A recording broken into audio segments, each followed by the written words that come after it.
decided to after you were cited and you paid your citation for the same thing. Obviously, it was an oversight. It shouldn't have happened. Sure.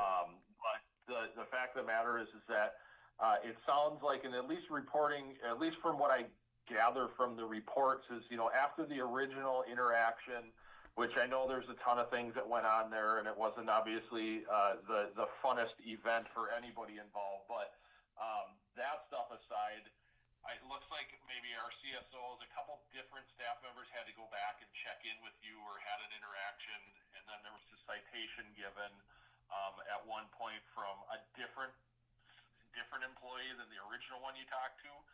So there were supplemental reports, and for some reason it got missed as it went through our record staff to say that, they had recommended sending it to the city attorney's office for the charges for the vaccination deal, and they missed seeing that you had been charged by citation and not formal complaint. So basically, the two ways that our department could charge somebody with that, both of them got pushed through. So what we're doing now is kind of doing a full review of our practices on how that happens to make sure that this would never happen again. Fantastic.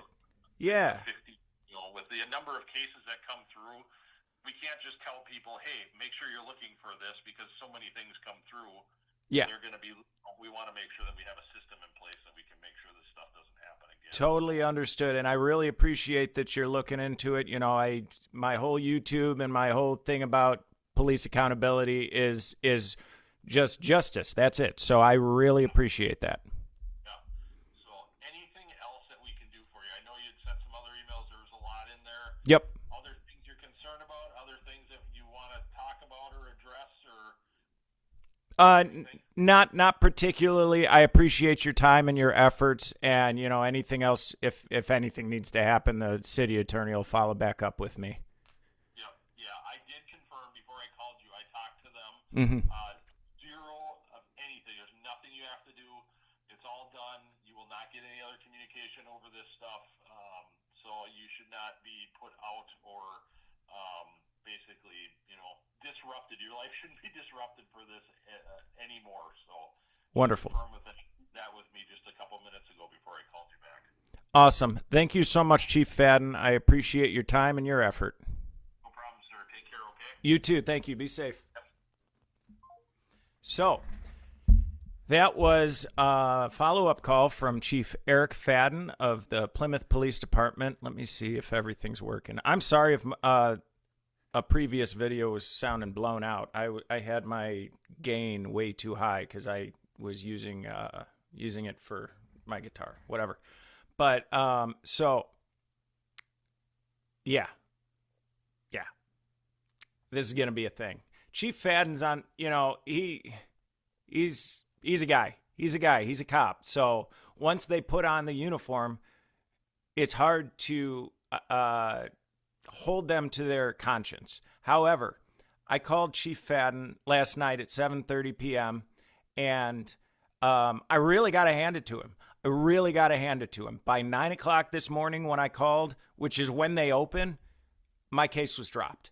So he did his job. Like I said to him, my whole point of my YouTube channel and police accountability is justice, and I don't want to just highlight bad cops. What I really want to do is show the good ones.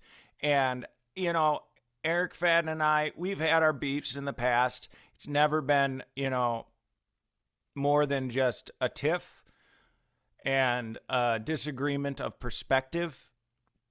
But I gotta say, the resolution and his quick action, I really appreciate that. You know what he did? He upheld his oath. And this isn't a slight against him. He's been given a no confidence vote from the police union. And I mean, what does the police union do but hide bad officers? So if he's given a vote of no confidence, he's got my confidence now. Okay? So thank you, Chief Erik Fadden. And if anybody wants to, leave commendations for him or your opinion, be kind, speak your mind, but be kind. Kinder than Ellen. Man, my beard looks funny, doesn't it? There we go. It's better. My parents hate this beard, and I'm like, dude, I don't care. I'm fucking 40 years old. Anyway, so you can reach him at 763-509-5188. I really appreciate him, and I don't say that lightly about cops. The man who I spoke to, Erik Fadden, he was right on the money. Like, that's exactly what had to happen. What had to happen is the incorrect filing had to get corrected, and that's what he did. So, that's really good. Just wanted to provide an update. Have a good day, guys.